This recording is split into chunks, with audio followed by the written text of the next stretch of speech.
About that. All right, Kiefer. So the definition of rabbit hole is a bizarre, confusing, or nonsensical situation or environment, typically one which it is difficult to extricate oneself. Why is this the perfect title for your new show? Because things aren't what they seem. And I think we live in a world where discovering and identifying the truth is getting harder and harder. And people have a tendency to use this phrase when they get online and they go down information rabbit holes, which is what we're intending by our title. And what I've enjoyed about the show is that it really makes an audience kind of participate because things aren't what they seem, and you have to really work to figure out who's lying, who's telling the truth, who's good, who's bad, and it's not a very clear path, and so all of those things kind of tend to make me think of a rabbit hole. Yeah, they certainly do. I mean, one of the things I wrote is this is a real lean in audience show. Like, you got to lean into this.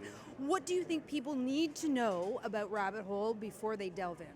I don't think they need to know anything. I think they just have to kind of use their senses, and if something doesn't seem honest or trustworthy, then trust that instinct. If something doesn't seem right, trust that instinct as well. You play Jonathan Weir. How would you describe him? Well, at the very beginning of the show, he works in the world of financial espionage, which is actually a real thing, and he's conducting an operation where he's in charge, and he's the hunter, sorry, and very quickly the show turns on him, and he becomes the hunted, and he's literally running for his life and trying to figure out who and why is after him. So the world is also set in data privacy and how vulnerable we are or are not. How much of a concern is this for you, and how did being a part of this affect your behavior? Well, it hasn't affected my behavior because I don't have email, I don't have a computer, and so I write my letters in longhand, and I use my telephone as a phone. So I was actually quite grateful that I'm maybe not as vulnerable, not as exposed as a lot of other people.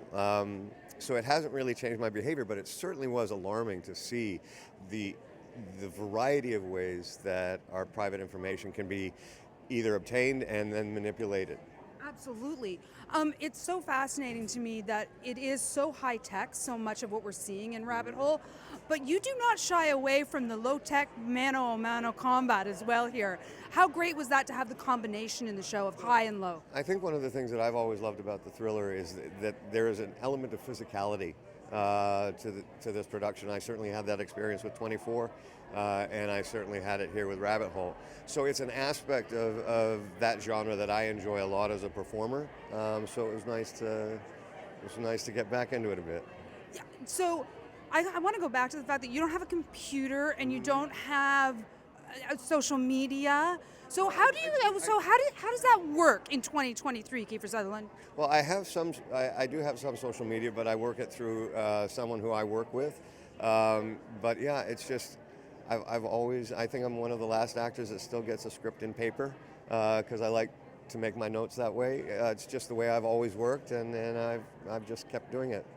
That is fascinating to me. Was it something that you were concerned with in terms of privacy, and how do you think people will look at their own privacy when they watch this show? Well, I think they'll be concerned about how exposed that they are. And to be honest with you, the reason why I didn't have a computer is I'm a horrible typist. So it was really something as basic and simple as that. And now you just seem like you're ahead of the curve. Yes, a little bit. That's pretty impressive. When you sat down, there's so many questions from episode 1 through, I've seen 4 episodes because I'm a lucky person. So many things change. What was your first response when you read that first episode? I loved it. John and Glenn are extraordinary writers. Bad Santa is one of my favorite screenplays of all time, and they wrote that. They wrote a really layered, textured piece. John Weir is exceptionally intelligent, but he's also incredibly neurotic. He's got very, very low kind of self-esteem issues, and he's also got an understanding of sarcasm, and he's got great wit, and he's funny. It's a complex character, and that's not something that I take for granted. It's a rare thing, and they've just put together a beautiful script. just finally, people's expectations of television have changed so significantly in so many ways. How do you think Rabbit Hole responds to those expectations and, frankly, elevates them? Well, I think television just in general has been kind of continuously progressing as a medium of storytelling. It's in many cases it's easier to tell a story over 8 or 10 hours than it is over 2 hours. And so a lot of the films that I grew up watching, films like Ordinary People, or even films that I did like Stand By Me, the $8 million movie studios don't really make those films anymore. They've been kind of adopted by television. And so if those are the kinds of stories that you want to kind of partake in, television is now becoming the venue for that.